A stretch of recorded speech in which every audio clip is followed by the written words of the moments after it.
Issanda parem käsi teeb vägevaid tegusid. Ei ma suren, vaid jään elama. Ja jutustan Issanda tegusid. Issand karistas mind rängasti, aga ta ei andnud mind surmale.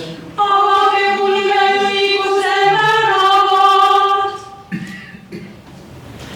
Ma lähen neist sisse ja tänan Issandat. See on Issanda värav. Õiged lähevad sealt sisse.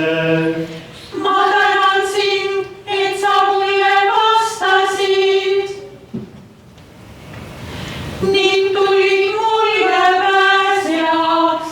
Kivi, mille hooneehitajad ära põlgasid, on saanud nurgakiviks. Issanda käest on see tulnud. See